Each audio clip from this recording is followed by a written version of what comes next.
একদিনই পুরনো জাদু খতম হয়ে যাবে।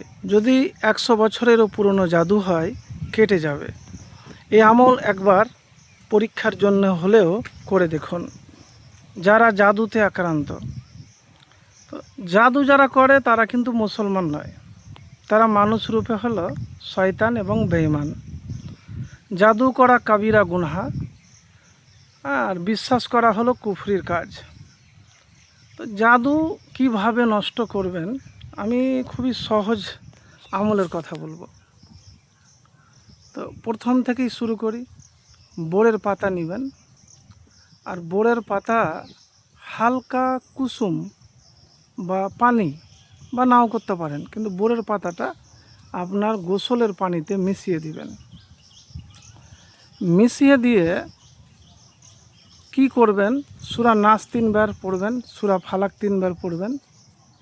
মানে যতবার 3 বার করে পড়বেন, ইখলাস 3 বার করে পড়বেন, আয়াতুল কুরসি পড়বেন 3 বার। তো প্রথমে বিসমিল্লাহ বলবেন, পড়ে ওই পানিতে ফুঁ দিবেন। ব্যাস এতটুকুন কাজ করতে হবে। তো সূরা ফাতিহা 3 বার, সূরা নাস 3 বার, সূরা ফালাক 3 বার, সূরা ইখলাস 3 বার, আয়াতুল কুরসি 1 বার, আর লা ইলাহা ইল্লা আনতা সুবহানাকা ইন্নী কুনতু মিনাজ জালিমিন পড়বেন। দিয়ে বিসমিল্লাহ বলে ওই পানি মাথায় দিয়ে গোসল করবেন। এভাবে 3 দিন করে দেখুন। আর একটি আমলের কথা বলবো, সূরা নাস 3 বার, সূরা ফালাক 3 বার। আল্লাহুম্মা রাব্বান নাস আজিবিল বাস ইসফি ওয়ান্তা শাফি লা শিফা ইল্লা শিফাউকা শিফাআন লা ইউগাদিরু সাকামা, এই দোয়াটি 3 বার দিয়ে হাতের তালুতে ফুঁ দিবেন, বা কেউ যদি দেয় তাহলে আপনার মাথায় ফুঁ দিবে। হাতের তালুতে ফুঁ দিয়ে পুরো শরীরে হাতটাকে বুলিয়ে দিবেন পায়ের তলা অবধি।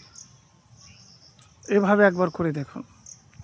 আর বিশ্বাস করবেন না, আল্লাহ হলো সর্বশক্তিমান। আল্লাহ হলো সর্বশক্তিমান। তো প্রিয় ভাই, ভিডিও খুব কষ্ট করে করি, অবশ্যই লাইক শেয়ার করবেন। কিছু জানার থাকলে অবশ্যই বলবেন।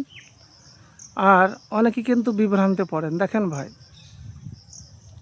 সঠিক যেটা সত্য না, সেটা হলো প্রচার কম। তো অনেকেই মনে মনে ভাবে যে মনে হয় যারা জাদু কাটার বেশি কিছু জানে। বেশি কিছু নাই, সূরা দোয়াগুলাই। কিন্তু বিশ্বাস ভরসা লাগবে। বিশ্বাস ভরসা না হলে কোনো দিন কাজ হবে না। তো আল্লাহর প্রতি ভরসা বিশ্বাস রেখে আমল করবেন।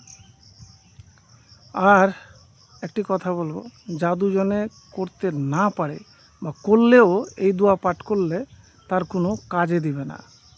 তো আপনি আউযু বিকালিমাতিল্লাহি তাম্মাত মিন শাররি মা খালাক, আউযু বিকালিমাতিল্লাহি তাম্মাত মিন শাররি মা খালাক, এই দোয়াটি সকাল সন্ধ্যা 3 বার করে পড়বেন।